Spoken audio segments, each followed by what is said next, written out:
சீரற்ற காலநிலை காரணமாக நைனாதீவு படகு சேவை நிறுத்தம். வடக்கில் பின்தங்கிய தனிமைப்படுத்தப்பட்ட கிராமங்களின் அபிவிருத்திக்கு முன்னுரிமை கொடுங்கள். வாகரையில் புலிகளின் ஆயுதங்கள் மீட்பு. வல்லிபுர ஆழ்வார் கோயிலை இலக்கு வைத்த புத்த பிக்கு. அரசியல் செல்வந்தர்களுக்கு மட்டுமானது என்ற நிலையை அரசாங்கம் உருவாக்குகிறது. அலி சப்ரி. பழைய தேர்தல் முறையில் மாகாண சபை தேர்தல் விடுக்கப்பட்ட வேண்டுகோள். ஆபத்தில் உள்ள ஹருணியின் பதவி மஹிந்த ராஜபக்ச வெளியிட்டுள்ள தகவல். உத்தியோகபூர்வ கையிருப்பில் உச்சம் தொட்ட இலங்கை. கோப்பாப்புலவு காணி விடுவிப்பு விவகாரத்தில் பொய்யுரைத்த ராணுவம், ஜனாதிபதி முன்னிலையில் உண்மையை உடைத்த ரவிகரன். சீரற்ற காலநிலை காரணமாக வளிமண்டல திணைக்கள அறிவித்தலுக்கு அமைய நைனாதீவு குறிகட்டுமான் தனியார் படகு சேவை இன்று இடைநிறுத்தம் செய்யப்பட்டுள்ளதாகவும் அறிவித்தலை பயணிகள் ஏற்றுக்கொண்டு பின்பற்ற வேண்டும் என தெரிவிக்கப்பட்டுள்ளது. நைனாதீவு தனியார் படகு உரிமையாளர் சங்கத்தினால் இந்த அறிவித்தல் வெளியாகியுள்ளது. அடுத்த 24 மணி நேரத்துக்கான கடல் சார்ந்த வானிலை அறிவிப்பில் இலங்கைக்கு தென்கிழக்கே பங்களா விரிகுடாவில் காணப்படும் குறைந்த அழுத்த பகுதிகளில் ஒரு தாளமுக்கம் வலுப்பெற்று நேற்று காலை 11:30 மணிக்கு 4.9 அகலம் வடக்கு மற்றும் தீர்க்கரேகை 87.4 அகலக்கோடு கிழக்கு ஆகிய இடங்களில் பொத்துவிலிருந்து சுமார் 700 கிலோமீட்டர் தொலைவில் மையம் கொண்டுள்ளது. இந்த அமைப்பு மேற்கு வடமேற்கே நோக்கி தீவின் கிழக்கு கரையை நோக்கி நகரும் என எதிர்பார்க்கப்படுகிறது. அடுத்த 24 மணி நேரங்களில் மேலும் வலுப்பெற்று தீவிர தாழ்முகமாக மாறக்கூடிய வாய்ப்பு உள்ளதன் அடிப்படையில் கடல் மற்றும் மீனவ சமூகத்தினர் ஜனவரி 8ஆம் தேதி முதல் மறு அறிவித்தல் வரும் வரை தீவில் சுற்றியுள்ள ஆழ்கடல் மற்றும் ஒதுங்கிய கடல் பரப்புகளுக்குள் செல்ல வேண்டாம் என எச்சரிக்கப்பட்டுள்ளனர். இலங்கை கடற்பரப்பான நெடுந்தீவு மற்றும் காரைநகர் கடற்பரப்புகளில் எல்லை தாண்டி மீன்பிடியில் ஈடுபட்ட குற்றச்சாட்டில் கடற்படையினரால் கைது செய்யப்பட்ட 23 மீனவர்களையும் எதிர்வரும் 21ஆம் தேதி வரை விளக்கமறியலில் வைக்குமாறு ஊர்காவல்துறை நீதிமன்ற நீதவான் உத்தரவு பிறப்பித்தார். டிசம்பர் 27ஆம் தேதி, ஜனவரி 2 மற்றும் ஜனவரி 3 ஆகிய தேதிகளில் கைதான மீனவர்களுக்கு இவ்வாறு விளக்கமறியல் நீடிக்கப்பட்டுள்ளது. நேற்று காலை சிறைச்சாலை உத்தியோகத்தர்களால் ஊர்காவல்துறை நீதிமன்றத்தில் அவர்கள் ஆஜர்படுத்தப்பட்டனர். வழக்கினையால் மாவட்ட கடத்தொழில் நீதிவளத்துறை அதிகாரிகள் நெறிப்படுத்தினார்கள். இதன்போது இந்த விளக்கமறியல் நீடிப்பு உத்தரவு வழங்கப்பட்டது. 2026ஆம் ஆண்டுக்குரிய வேலை திட்டங்களை எதிர்வரும் ஆகஸ்ட் மாதத்துக்குள் நிறைவேற்ற வேண்டும் என வடக்கு மாகாண ஆளுநர் வேதநாயகன் தெரிவித்தார். 2026ஆம் ஆண்டுக்கான வடக்கு மாகாண சபையின் பாதீட்டு புத்தகத்தை உத்தியோகபூர்வமாக வெளியிடும் நிகழ்வு வடக்கு மாகாண ஆளுநர் செயலகத்தில் நேற்றைய தினம் செவ்வாய்க்கிழமை இடம்பெற்றது. இதன்போது 2026ஆம் ஆண்டுக்கான வடக்கு மாகாண சபையின் பாதீட்டு புத்தகத்தை ஆளுநர் உத்தியோகபூர்வமாக வெளியிட்டு வைத்ததுடன் அமைச்சுக்களின் செயலாளர்கள், பிரதம செயலாளர்கள், திணைக்கள தலைவர்கள் மற்றும் பிரதம கணக்காளர் ஆகியோரிடம் கையளித்தனர். அதனைத் தொடர்ந்து 2025ஆம் ஆண்டுக்குரிய வரவு செலவு திட்டமானது பாராளுமன்றத்தில் மார்ச் மாதமே நிறைவேற்றப்பட்டிருந்தது. அதன் பின்னரே, அதாவது ஏப்ரல் மற்றும் மே மாதங்களில் எங்களால் திட்டமிடப்பட்ட பணிகளை ஆரம்பிக்கக்கூடியதாக இருந்ததாக ஆளுநர் தெரிவித்தார். அதனை விட புதிய கொள்முதல் வழிகாட்டுதல்கள் அதன் பின்னரே வெளியிடப்பட்டன. மேலும் எமது ஆளணி தொகுதியில் பெருமளவு வெற்றிடங்கள் நிரப்பப்படாமல் இருந்தன. இவ்வாறான பெரும் சவால்களுக்கு மத்தியில் எமக்கு கிடைத்த நிதியை நாம் வினைத்திறனாக செலவு செய்திருக்கின்றோம். 2026ஆம் ஆண்டில் இவ்வாறான சவால்கள் பெரிதாக இல்லை. நாம் இந்த மாதமே இந்த ஆண்டுக்குரிய திட்டங்களை ஆரம்பிக்க முடியும். அத்துடன் கடந்த ஆண்டு ஆரம்பிக்கப்பட்ட திட்டங்களின் தொடர் வேலைகளையும் இப்போது தொடங்க முடியும். ஆளணி பற்றாக்குறையும் ஓரளவு நிவர்த்தி செய்யப்பட்டுள்ளது. எனவே கொள்முதல் பணிகளை ஆண்டின் முதல் காலாண்டுக்குள்ளேயே நிறைவு செய்ய முடியும். இதன் மூலம் ஆகஸ்ட் மாதத்துக்குள் திட்டங்களை முழுமைப்படுத்த வேண்டும். நாம் எமது திட்டங்களை முன்னெடுக்கும் போது ஜனாதிபதி அனுரகுமார் திசாநாயக்க தலைமையிலான அரசாங்கத்தின் கொள்கையை கவனத்தில் எடுக்க வேண்டும். அரசாங்கம் நிலைபெறான அபிவிருத்தியை ஊக்குவிக்கின்றது. அதேபோல் ஏற்றுமதியையும் உற்பத்தி பொருளாதாரத்தையும் வலுப்படுத்துகிறது. கிராமிய வறுமை ஒழிப்பு, டிஜிட்டல் மயமாக்கல், முதலீட்டுக்கு உகந்த சூழல் மற்றும் சுற்றுலாத்துறை என பல்வேறு விடயங்களை அரசாங்கம் ஊக்குவித்து வருகின்றது. எமது திட்டமிடல்களின் போது இவற்றையும் கவனத்தில் எடுத்து செயற்பட வேண்டும் என தெரிவித்துள்ளார். வடக்கு மாகாணத்தில் பின்தங்கிய மற்றும் தனிமைப்படுத்தப்பட்ட கிராமங்களின் அபிவிருத்திக்கு கூடுதல் முக்கியத்துவம் கொடுக்க வேண்டும். பல ஆண்டுகளாக அபிவிருத்தியிலிருந்து ஓரங்கட்டப்பட்ட மற்றும் புறக்கணிக்கப்பட்ட கிராமங்களுக்கு நாம் முன்னுரிமை அளிக்க வேண்டும் என தெரிவித்துள்ளார். மட்டக்களப்பு வாகரை சம்புகளப்பு வயல் பிரதேசத்தில் புதைக்கப்பட்டிருந்த பெருமளவிலான வெடிப்பொருட்களை வாகரை விசேட அதிரடிப்படையினர் நேற்று செவ்வாய்க்கிழமை மீட்டனர். இதன்போது 38 ஆர்பிஜி குண்டுகள், 38 சார்ஜர்கள் மற்றும் 5 கைக்குண்டுகள் மீட்கப்பட்டன. இந்த பகுதியில் விவசாய செய்கையில் ஈடுபட்டிருந்த நபர் ஒருவர் வயலை சுற்றி எல்லை வேலி அமைப்பதற்காக குழி தோண்டிய போது மர்ம பொருட்கள் தென்படுவதைக் கண்டு பாகரை விசேட அதிரடிப்படையினருக்கு தகவல் வழங்கப்பட்டது. அதனைத் தொடர்ந்து சம்பவ இடத்துக்கு சென்ற அதிரடிப்படையினர் விசாரணைகளை முன்னெடுத்ததுடன் அங்கு வெடிபொருட்கள் இருப்பதை உறுதிப்படுத்தினர். பின்னர் வாழைச்சேனை மாவட்ட நீதவான் நீதிமன்றத்தின் அனுமதியை பெற்று பலத்த மழைக்கு மத்தியிலும் மீட்பு நடவடிக்கைகள் முன்னெடுக்கப்பட்டது. குறித்த வெடிபொருட்கள் பொலித்தீன் பைகளில் சுற்றப்பட்டு மிகவும் நுட்பமான முறையில் ஆழமான குழியில் புதைக்கப்பட்டுள்ளன. கடந்த யுத்த காலத்தில் இப்பகுதியில் தமிழீழ விடுதலை புலிகளின் மருத்துவ முகாம் அமைந்திருந்ததாகவும் அவர்களாலேயே இவை புதைக்கப்பட்டிருக்கலாம் என படையினர் சந்தேகம் வெளியிட்டுள்ளனர்.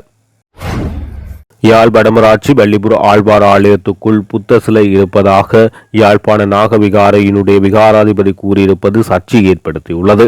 வள்ளிபுர ஆழ்வார் கோயில் என்பது யாழ்ப்பாணத்தின் தனித்துவமிக்க அடையாளம் எனவும் கடந்த வாரம் குறித்த விகாராதிபதி யாழ்ப்பாணம் தையிட்டு விகாரை அமைந்துள்ள பொதுமக்களின் காணி மீண்டும் அவர்களிடம் ஒப்படைக்க வேண்டும் என வலியுறுத்தினார்.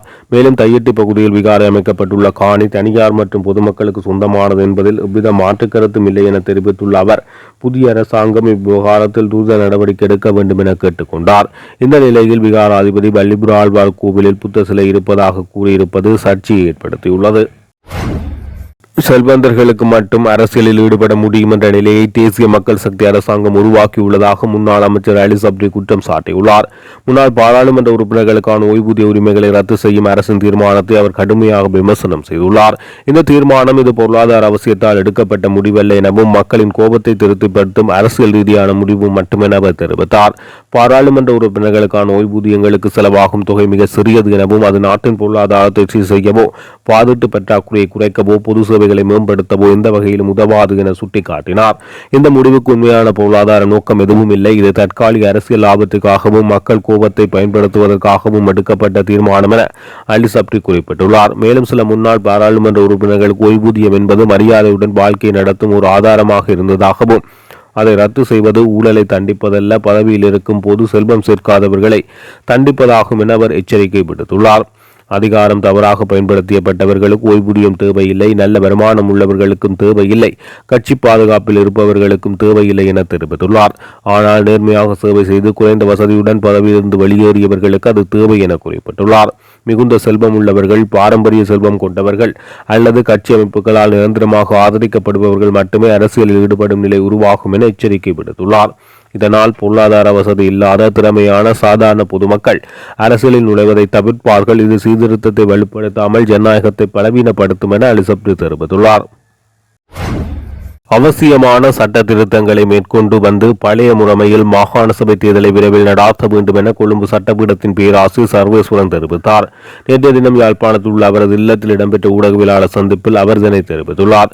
இது குறித்து அவர் தெரிவிக்கையில் இனப்பிரச்சினைக்கு தீர்வான ஒரு படிமுறையான வடிவமாகவே இந்த மாகாண சபை முறைமையானது கொண்டு வரப்பட்டது. அந்தந்த மாகாணங்களில் உள்ள மக்களால் தேர்ந்தெடுக்கப்பட்ட முதலமைச்சர், அவருக்கு கீழ் வருகின்ற அமைச்சரவை, மாகாண சபை உறுப்பினர்கள் ஆகியோரால் மாகாண சபைகள் நிர்வகிக்கப்பட வேண்டும். ஆனால் துரதிர்ஷ்டவசமாக கடந்த பல ஆண்டுகளாக மாகாண சபை தேர்தல் நடாத்தப்படவில்லை. ஜனாதிபதியால் நியமிக்கப்படும் ஆளுநர்கள் இந்த மாகாண சபைகள் நிர்வகிக்கப்பட்டு வருகின்றது. இவை அரசியலமைப்புக்கு மாறானவை என்பதுடன் மக்களுடைய ஜனநாயக உரிமையை மீறுகின்ற செயல். கடந்த பல வருடங்களாக இந்த மாகாண சபை தேர்தலை நடாத்தாமல் ஆளுநரின் கீழ் அதிகாரங்களை பிரயோகிப்பதானது புதிய தேர்தல் முறைமையின் கீழ் எல்லை நிர்ணயம் செய்யப்படாமை ஆகும். இதற்கு காரணம் காட்டி மாகாண சபை தேர்தல் பல வருடங்களாக பிற்போட்டு வருகின்றனர். புதிய முறையில் தேர்தல் நடாத்தப்பட வேண்டுமாக இருந்தால் எல்லை நிர்ணயம் செய்யப்பட வேண்டிய ஒரு தேவை உள்ளது.